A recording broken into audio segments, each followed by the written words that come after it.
Welcome to Legacy by Design podcast, where we don't just talk about success, we design it on purpose.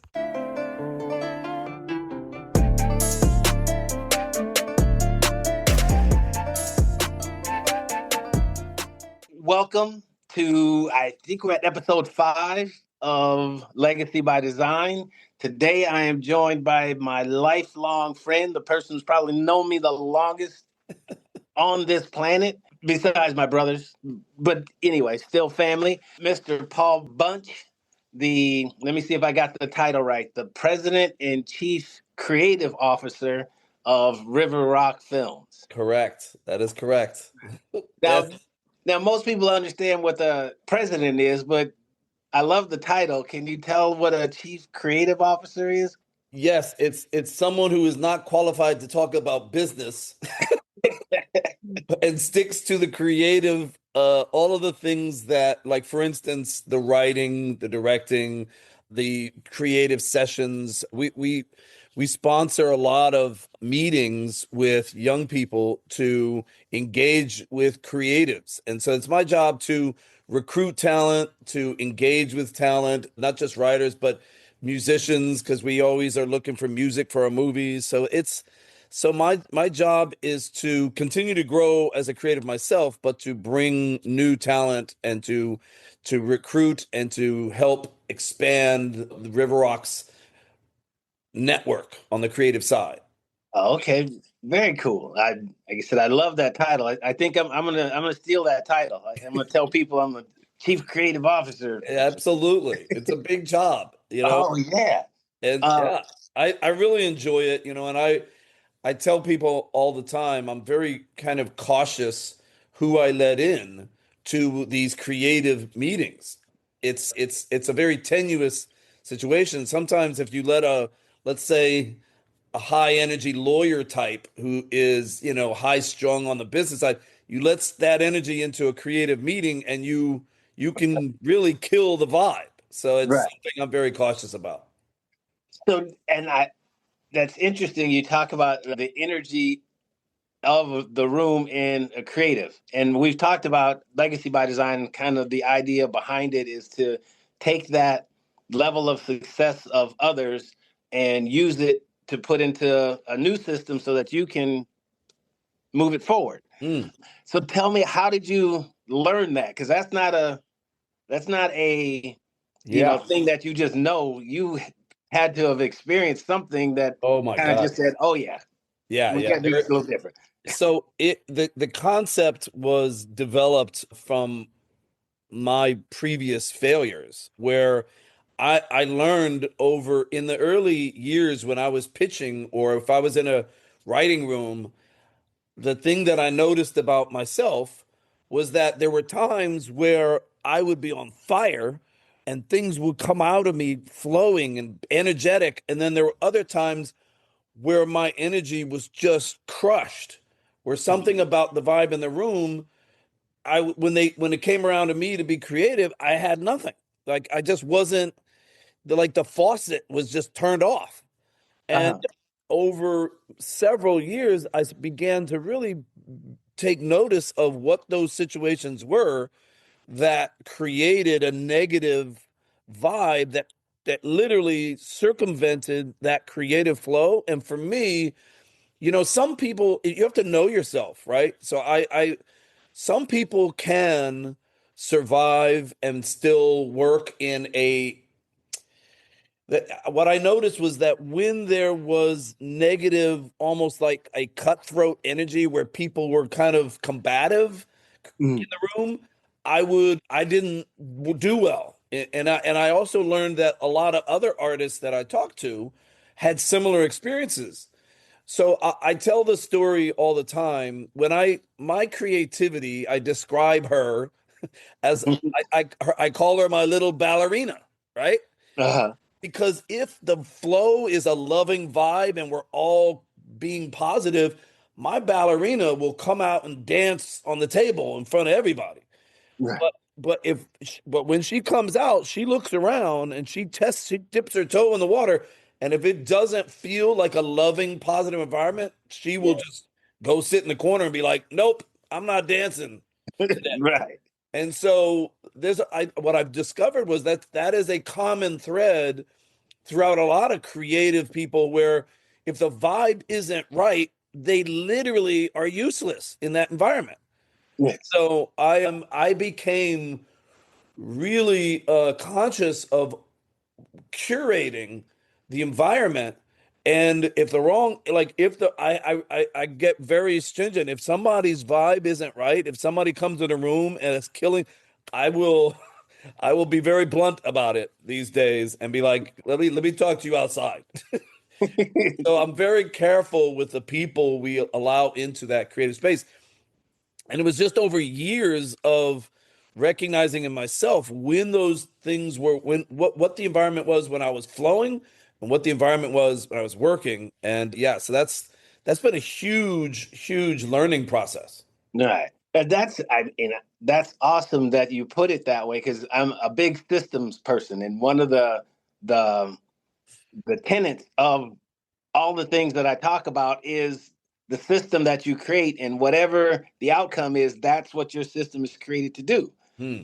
And I love listening to your story because that's what you're saying. You're looking at it going, okay, this works great and it flows, and my ballerina will dance, but okay, she's not dancing now, so something's up. Right. So we have to figure out what's up Yep. so we can let that ballerina go. And okay, it's the energy, it's the negativity.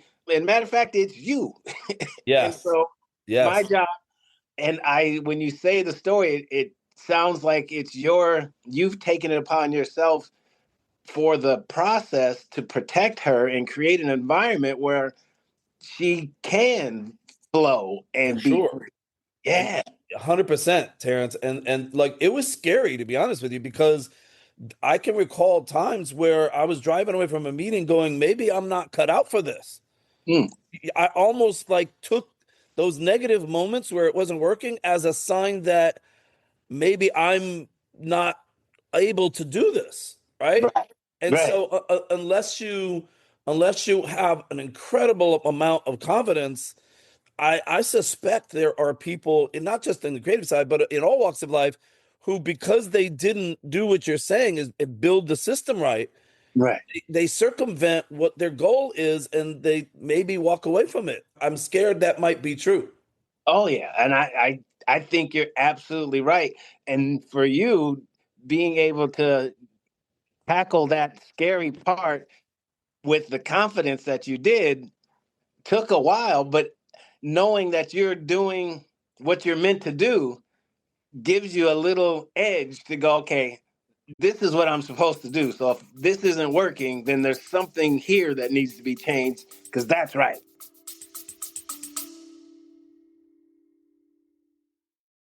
Legacy by Design would like to thank our sponsor, Peace Pack. Peace Pack is dedicated to forming a more perfect union through transformative action that bridges divides and builds stronger communities across America. Peace Pack believes that meaningful change happens when citizens come together with shared purpose, innovative solutions, and unwavering commitment to democratic ideals. If you'd like to learn more about Peace Pack, go to peacepack.com. That's PIECEPAC.com. Yeah. Yeah. And I just want to share one more piece to it Oh, go for it. because the exploration for me of what is missing, because here's the story that kind of broke it open for me, right? Mhm. So we had a client who was ready to move forward and pay us a lot of money to do a TV series, right? And so me, and I won't name any names, me and an executive had a meeting where that client at great length described kind of the parameters of this TV series, and we were going to be hired to write and produce. Right. But he owned this concept. So we spent hours with him, and it was my job to go home over the weekend and write out this idea. And so I did that. I wrote out the idea and I thought it was pretty strong, but I knew, we needed a second meeting to really kind of me present and then get some feedback. And so this one particular executive said, well, Paul, let me show up early and I will see the idea before you pitch it. And so I was like, okay. So we rolled into the meeting, and here the client, when we get there early, the client is there early too. So the executive comes in and the client is there. And so he goes, go ahead and start pitching. And something about the energy of this executive wasn't working because he kept kind of interrupting me and like so I'm trying to get to this one really important kind of hook of the story. And at some point, this particular executive, he stopped me and said, wait a minute, hold it, Paul. I just had this incredible idea of how to do this. And I remember I just spent the whole weekend writing. Right. Like 72 hours of staying up all night, come up.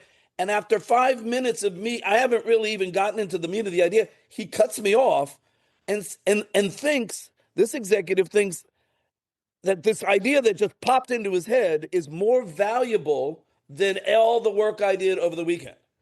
Yes. And he blurts out this idea that was a terrible idea. The executive is looking at him like, well, that doesn't really align with what we talked about. And I got so frustrated with that moment. I was just like, all right, why don't you finish the meeting? And I literally walked out because he humiliated me in front Right. of a client, right? And so what I did was I drove home and I called him like, dude, that doesn't work. Like that doesn't work. Like you coming into a meeting and humiliating me like that and embarrassing yourself with a bad idea when that's not even your job. I Right. was like, we can never do that again, right? But even more importantly, I had to go home and examine the weakness of me walking out because a stronger person would have sat there and told him to shut up and finish the idea. And so Mhm. part of me was like, okay, I have to go back and rebuild my mechanisms of getting through moments like that. Right. Because my moment there was to retreat. And because there was just a high, strong environment and I retreated. Right. So Right. there was just so much for me to think through and how to overcome moments like that in the future. And and this is where we kind of spawn the idea, okay, from now on, when we have pitch sessions, there will be no suits, so let's just say, or Right. lawyers in the room. Right. That was one. But the other thing was, I remember going home and I felt so kind of agitated. I ended up putting on some music Mm. to just calm down. And I put on some old Motown, right? Right. And that all of a sudden, who I am slowly came back, right? And the confidence started flowing and that's when I realized, dude, it's about staying in your power, staying in who you are, and Right. and trusting that you're enough, right? Yes. To get through those moments. Yes. And so this is what I do now, Terence. I like whenever I am getting into a creative situation it's like I always remind myself of the vibe of Paul, the history and the all of those things that I lean into for who I am. You know what I mean? Right. Because that's really what I'm pitching. Yes. It may be in the form of an idea, but I'm spilling blood in front of you from Paul Bunch. Right. That you've created and you've Right. gone through, you've done the sweat Yep. and blood to create this world and this environment. And as you talk about it in the system, you did are a perfect example of what I preach, which Mm, is knowing what your outcome is supposed to be. What is not your intention? What is it? And mm, your intention starts with, okay, I worked hard, gonna pitch this idea. And then the outcome changes to, okay, I'm just out of here because the energy's wrong. right. And then you go home and you go, okay, wait a minute. My intention was to share what I just sweated and created Hmm. because that thing I created is a part of me and it's meant to be shared. Yes. And that system is supposed to be built for that, no matter who's in the room or what this guy says. Mm-hmm. And we rebuild the system by going, okay, I have to know that I'm getting this idea out, and we're going to create a system where that never happens again. And if Yeah. it does happen, we're going to stop in the middle. We're going to go outside and talk. Yep. And I'm going to go back in, and you're going to stay back out here That's it. because I'm going to protect my ballerina at all costs. Dude, that was the end result. That was the breakthrough moment for me.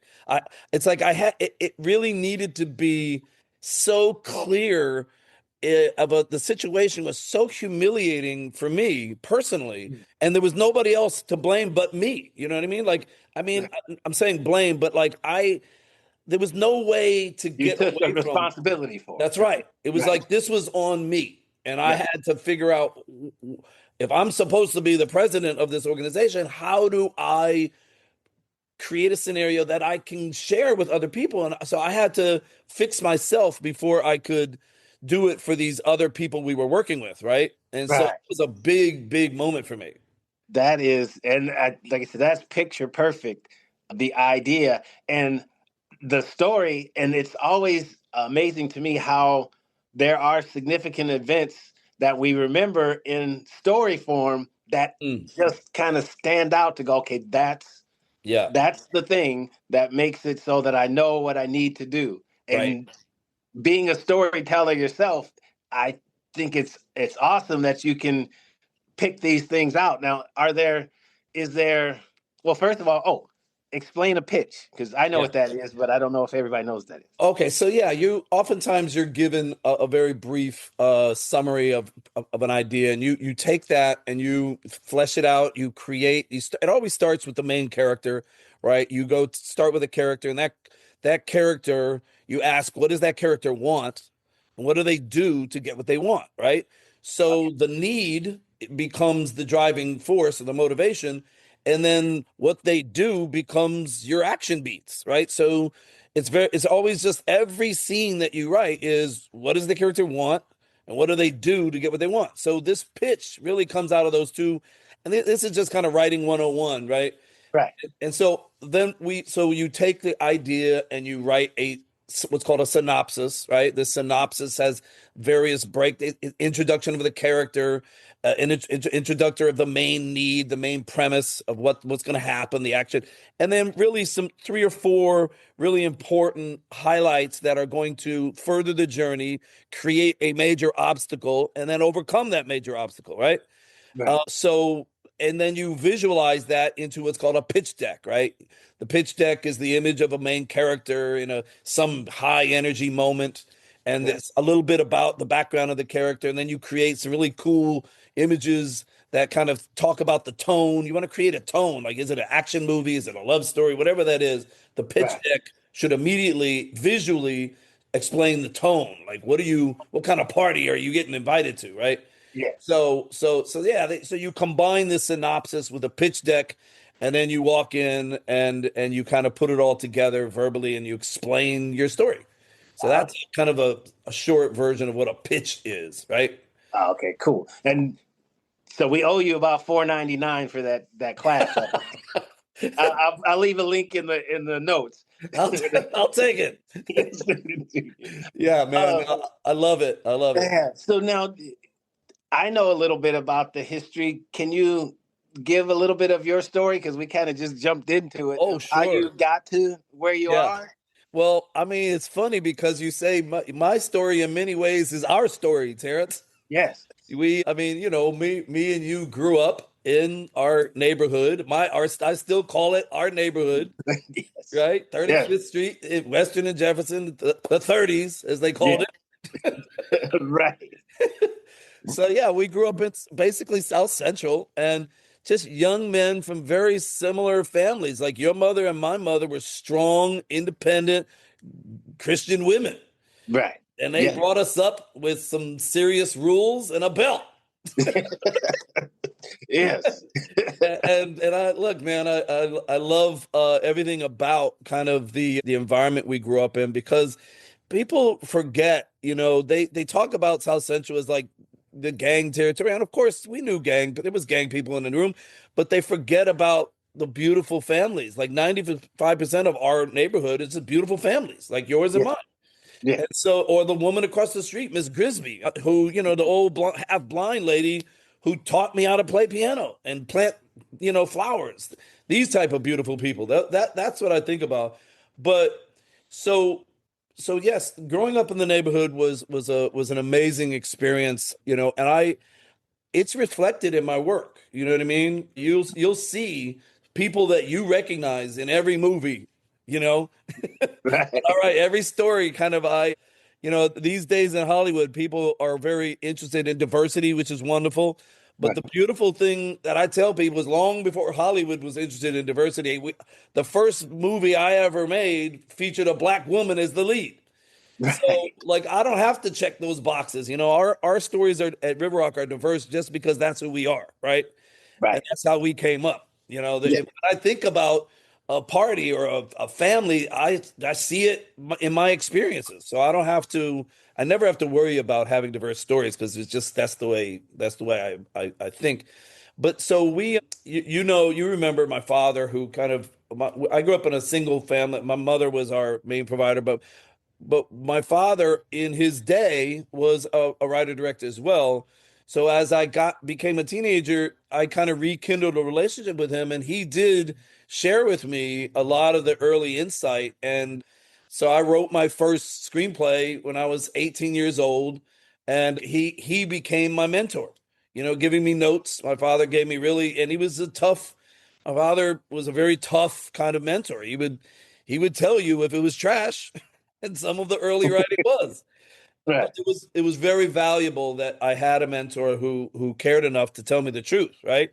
And he also told me the truth when I told him one day he came back from a European trip and I shared with him, I was like, "Hey, Dad, I'm the lead singer of a rock band now." And he was like, "Really?" And he was like, we were supposed to go to lunch, and this is a sidebar story, but it's interesting. The mentorship. He was like, "So you're a singer, okay?" And he made a left turn, and I was like, "Where are we going?"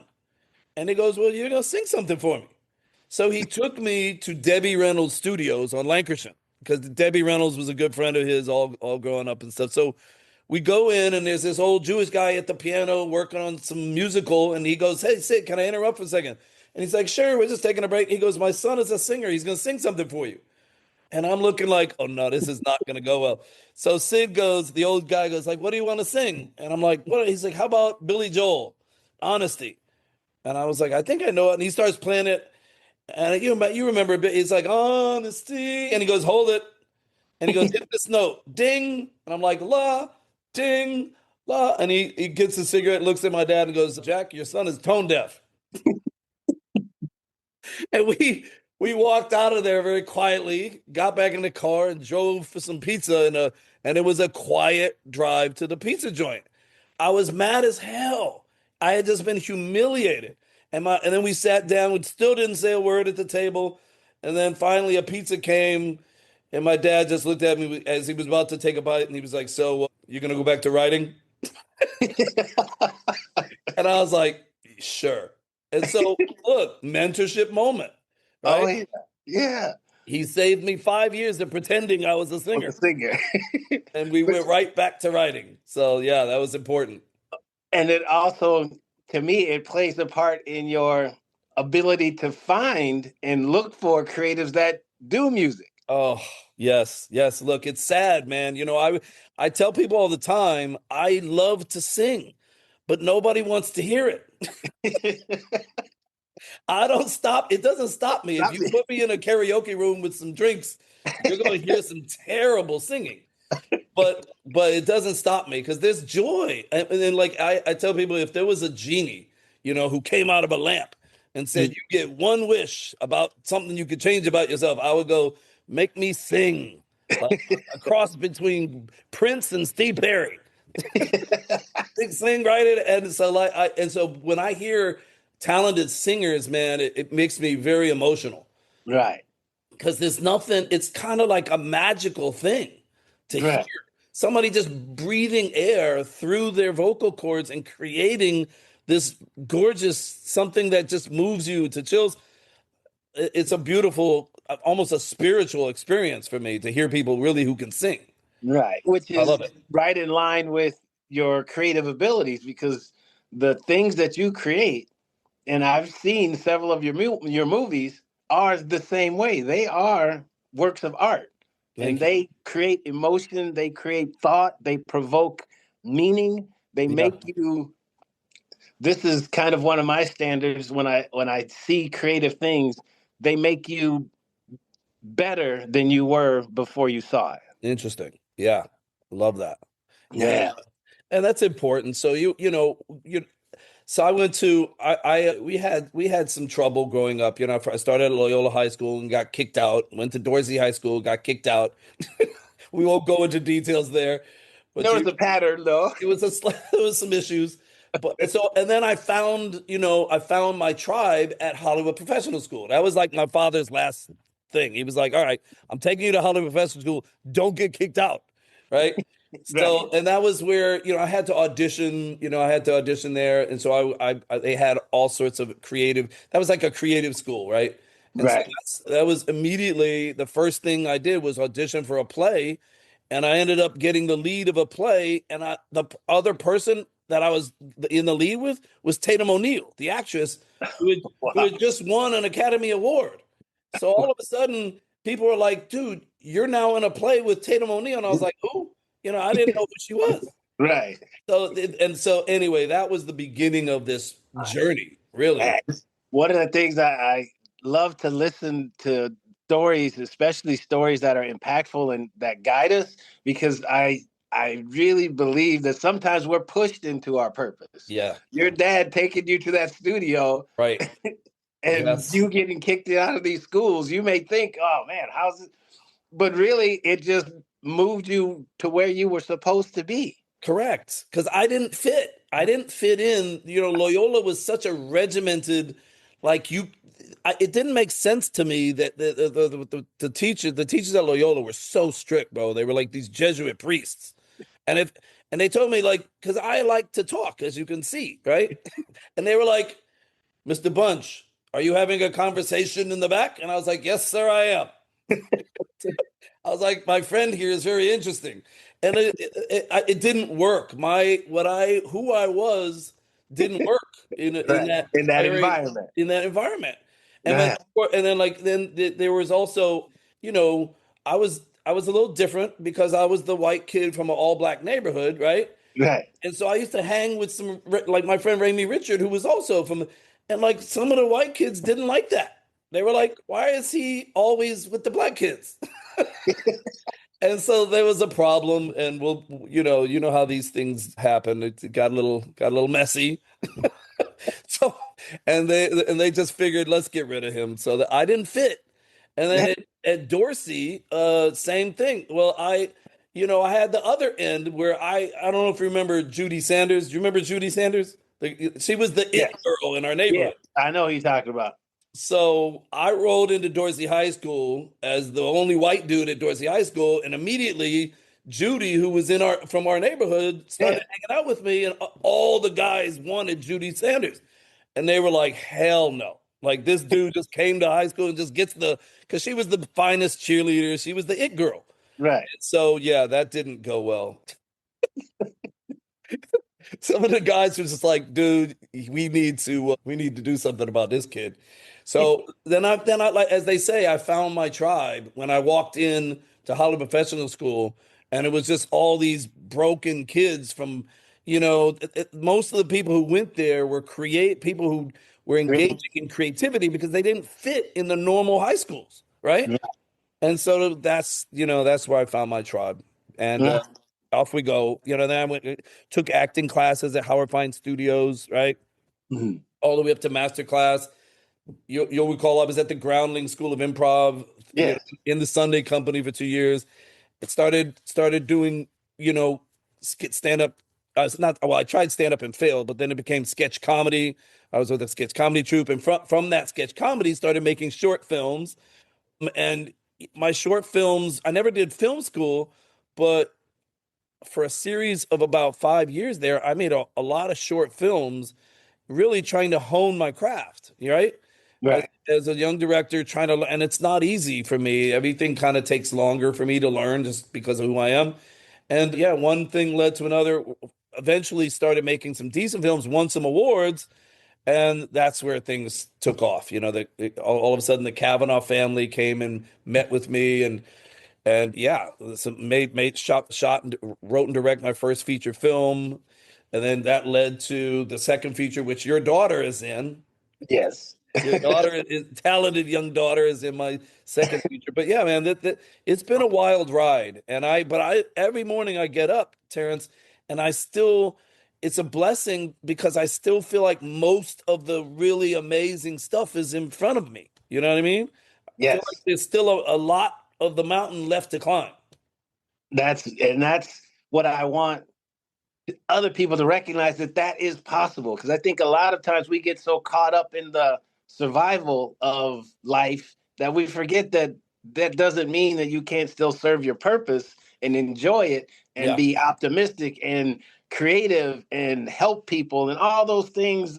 People always say airy fairy, but it's really, that's humanity. Is Mm, That's why there's so many of us around, is because we're supposed to interact and learn and grow and hmm all those other cool things that people think are secondary. hmm Love that. Yeah, man. So it's interesting when I hear you talk about creating, how is it that you describe, how would you describe kind of the journey I've been on in the package that you're teaching? How would you So, label it? so, and it's interesting you say that, because I always tell people I've gotten to the point now is I see systems every time people talk, Yeah. and I think once you start seeing them, you can't unsee them. And that's why I say you kind of were pushed into your purpose. But the creative side of you, the pattern is, the system needs energy. It needs Mm, it, and it needs to get rid of energy. It needs it to flow. So come in and go. yeah. So your experiences have taught you that you have to find your tribe. Your tribe's not going to come and find you. Yep. And part of finding your tribe means knowing what it's supposed to look like. And you have a very clear, distinct picture of what it looks like. Yeah. And that allows you to not kick people out, but allows you to know, okay, this person's here for a reason and it's a season, but it's not permanent. Right. Yeah. No, that's so interesting, man. What you're describing for as like recognizing my tribe and that and how to build a system that makes sense to me Uh-huh. is really difficult for me. And Yeah. I suppose everyone goes through an experience like that because Yeah. early on, I what I saw in my head didn't work, Right. for other people. Right. A lot of people would dismiss kind of the way I was going about my business because it didn't make sense to them. It doesn't translate to It them. doesn't translate to them. And Right. like and there was this weird long process of, you know, starting down a path, getting resistance, and then you have to, it's like the world is like sometimes telling you, no, that doesn't work. And then you have to decide, well, how can I make it work? For me, Right. how can I make it work using the tools I have? Right. And so I have this rule that I use. I I always go on an information, when I get into those standpoints, I go for an information gathering section. I Mm, consume the information, I translate the information, I create something out of the information, then I communicate it. mm, And it's usually, if I go through those steps, then I can, because when I'm communicating it, it's already been translated. okay. And so that way I can share it. But if I just try to go from idea to communicate, Yeah. most people, it doesn't make any sense. No, man, I get that. I see. I see. So what's the first one again? What's the first? Consume. So Consume. gather information. So Okay. as you, and I'm infamous for reading 4 or 5 books at a time, but then I'll start seeing the patterns and how they go together. And to me, that's the information gathering stage. For Yeah. you, that's your creative stage, when you're getting the idea, Right. when things are starting to come to you and you're saying, okay, I want to write a love story. Yeah. And you start thinking about the different examples of love and the movies and the people, and you Interesting. take all that in. then you start translating that to, okay, what does that mean? Yeah. Who's the character? What type of story is this? Even if it's a love story, it could be a comedy love, a Yeah. drama love, an action love. And then it starts to get, and now once you translate it, you start to put pen to paper, fingers Yeah. to type, you translate it. And Yep. then once you get it fine tuned, that's when you communicate it. Interesting. Interesting. Yeah, it's funny the way you're because look, you're the way you're talking about it is engaging.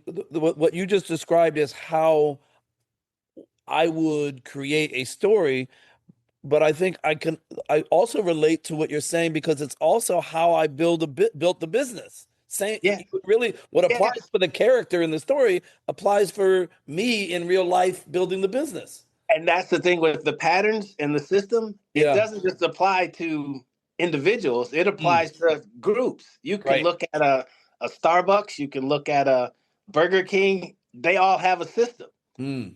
And there's when I say I see patterns, I joke around and say I see Herbies. There's this book called Okay. The Goal. He calls it Theory of Constraints. And a Herbie is the choke point. It's like the weakest link. So Oh. the rule is that you can only do as well, go as fast, be as successful as the weakest link. Mm. And so if you find the weakest link and you improve it, Yeah. and then the system gets better, but there'll be another one. So I now you find wonder the next one. I wonder what is my that's a great question for me to think about. Like what is And our it works, yeah. It works for individuals as well as groups. So yeah. as you and I do it with my yearly goals and everything. So if you look at it from an individual standpoint, it starts with the goal. If my goal is to be, a great writer, Yeah. and I'm putting in the time, but I'm not getting the impact that I want, what is it? What's the weakest link? Is it the amount of time that it takes to create each one? Is it the stories that I'm telling don't fit the genre? What Mm. is that? And as we find that, then we can go, okay, how do I improve that? Mhm. Do I write some more marketable ones to sustain me while I do the creative ones?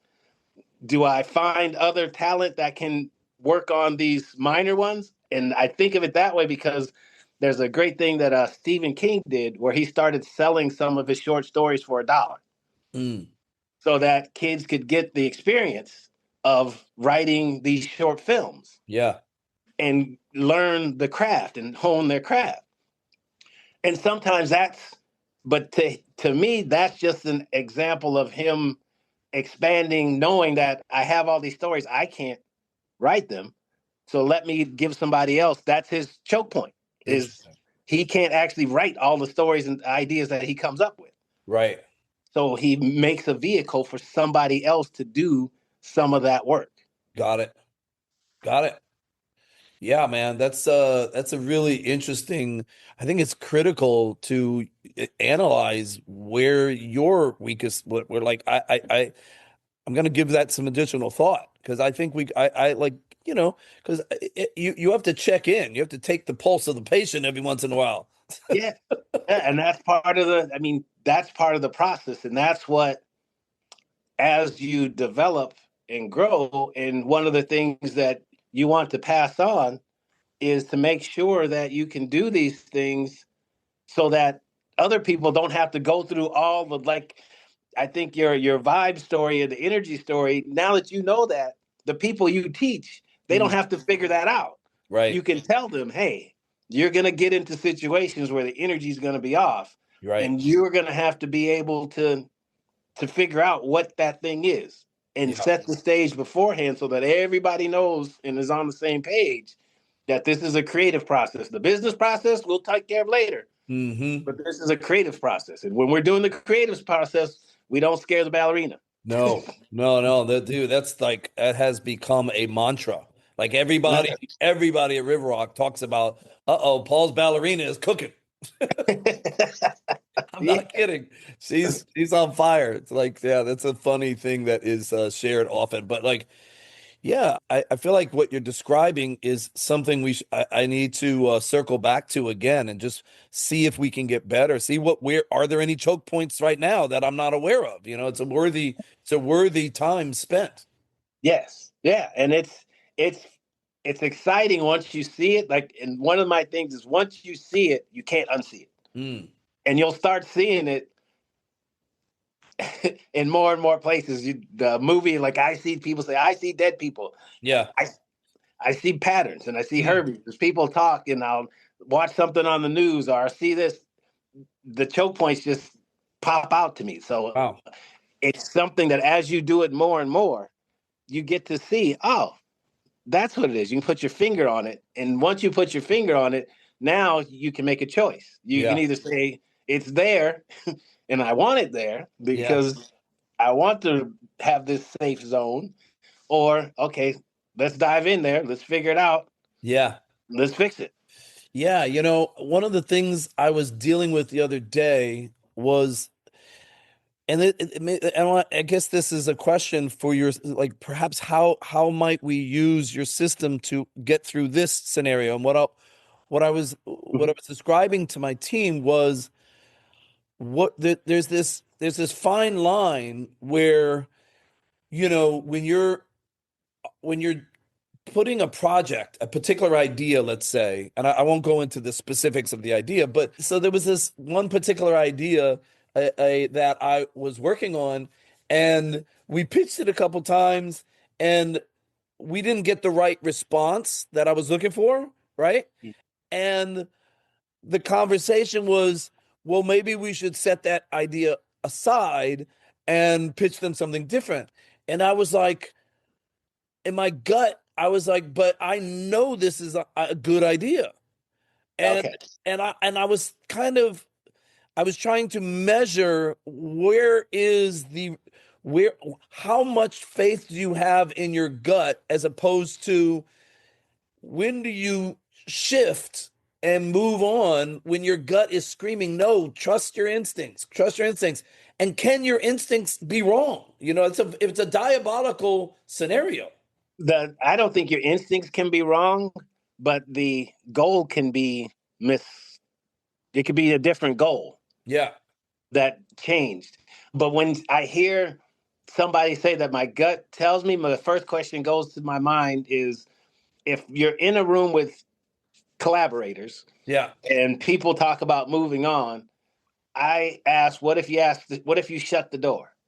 Meaning, what if you say, okay, we're not moving on, let's fix this and let's make this great? Yep. How would that change the conversation? Interesting. Yeah. Well, I mean, so the example has to do with, throughout, there's a lot of historical examples of someone, like, for instance, do you ever see the movie The Greatest Showman? Yes. Okay. So that movie, I know the director, Michael, and it took him 12 years to get that movie off the ground. And there was an endless list of executives he had met with that listened to his idea and said, "Nope, that's trash." And they told him that doing, because it was a musical and it was about the circus. They felt Right. it was outdated.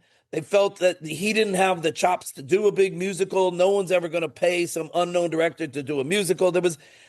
Everyone told him he could never do it, and he just kept doing it. And the question, eventually, he meets, I always forget his name, the actor from Wolverines. Oh yeah, Hugh Jackman. You're right, Hugh Jackman. So he's on the set of a movie, and he becomes close with friends during a lunch period. He's talking with Hugh, and he pitches the idea to him, and Hugh goes, "Look, when the movie's over," he was like, "let's talk about that. That's interesting." And so they started talking about it more and more. And now Hugh's got it, and Hugh wants to do it, but now Hugh's going around pitching it to everyone, and they're going, he's pitching it to the same people, and they're going, "We heard that from that director, dude. We hate this idea."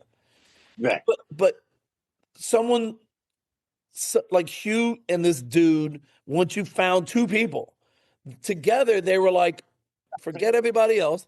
We're gonna do this because we believe in it, right?" And they ended up saying, "Let's have a meeting. All we got to do is get one more actor, famous actor, to jump on board, and that will crack everybody else." Right.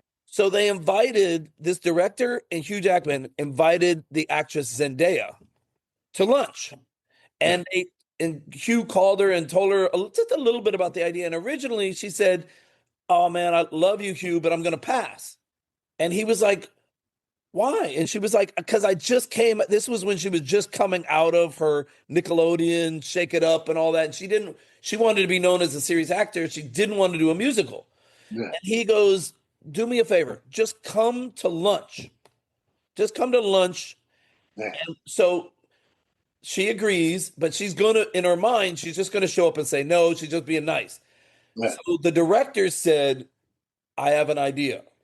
I'm going to have a huge painting of the character that we are asking her to play. Remember she played the girl on the trapeze and the Yeah. main love interest of Zac Efron. Well, they painted this beautiful oil painting, a huge oil painting that he had commissioned for this painter.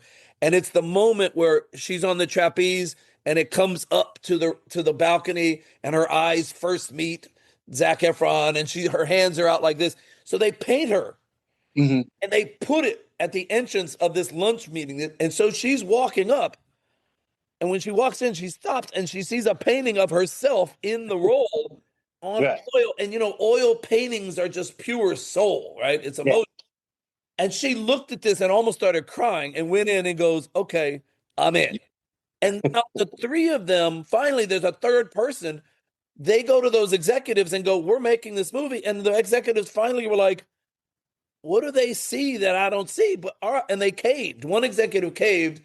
And so my point is, everyone kept telling these guys they were wrong. That director, until finally someone backed him, Right. right? And now, after all these years of people who were very qualified telling him, "You're Right. stupid. This is a worthless idea," that movie was nominated for the movie of the year. Right. And this Right. guy goes on to be this huge director now. Michael is killing it now. Right. At what point, for me, it's like this mystery. At what point do you stop and go, how much do I trust my gut? How much, when do I, what is that shift where I go, all right, I'm going to shift to something else? Or do I just stick to my guns? It's very tricky. Yeah. And I love that again story because the one thing I would ask is for the 12 years, what else did he do? Not much. He was being an assistant director. He was working, but Yeah. still kind of moving through the steps of meeting people Right. that he could pitch the idea to. Right. So to me, okay, that is the system, meaning my gut says this, I'm going to go with this, I'm going to keep moving in this, but I'm not going to ignore my craft Right. because I still need to survive or I need to create and get better. And that is, but I think as he took the time, he got better at the pitch Maybe because the that's story it. didn't change. No.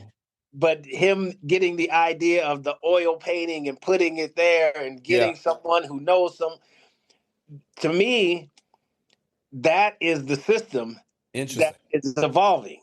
Is Wow. how do I get this person to say yes? Got it. Okay, we need one more person. Okay, I get Hugh Jackman. I need one more person. I need an oil painting. That's the system that we're looking at. Interesting.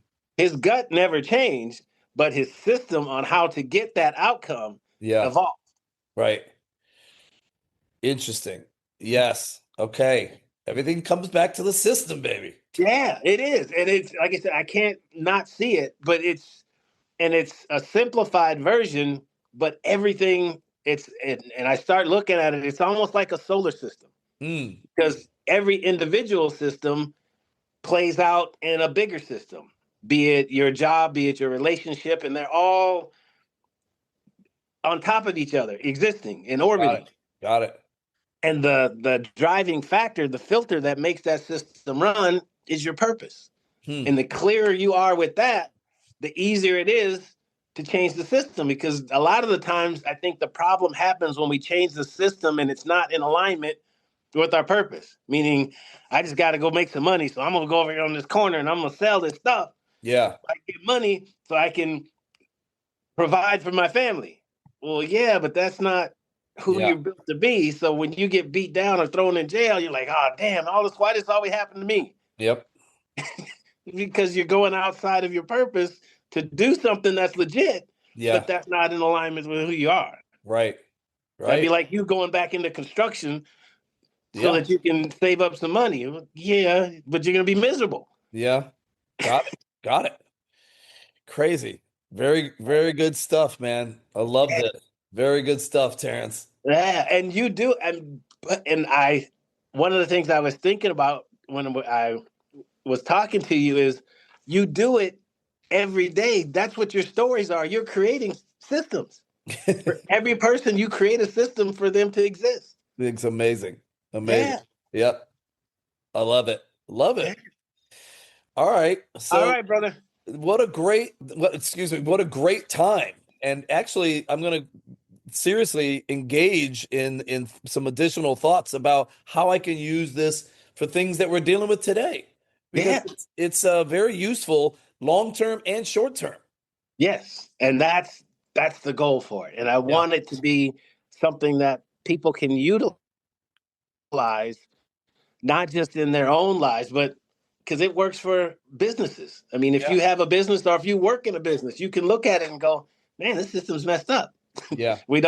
Our customer service sucks, our Yep. bosses suck, and so fix it. We need a new You system. know? Right. And that's what it is. But one of the things, when we're done, I'll let you go. I know you're busy. I was listening to Simon Sinek, Yeah. and he was talking about the whole thing about finding his purpose and talking to his friends. And one of the things he said is that you'll help to find your purpose by asking your friends, why are we friends? Ooh. And it's like not just proximity, but what's the thing that I provide to you that makes us friends? Wow.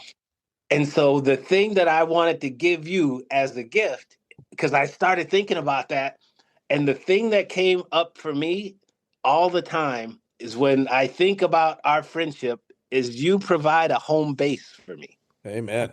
You do the same for me. It Yeah. reminds me of where I came from, Yeah. what I've done, but it also reminds me of somebody that knows me for who I am, no matter, even when I get lost, Amen. you're my home base. So I Amen. wanted to let you know that. So valuable. That's Yeah. so valuable, Terence. And you look, we're that for each other, bro. We're that for each Yes. other. All right, brother. All right, Terence. All right, Thank you man. for Love having you. me. Have a good day.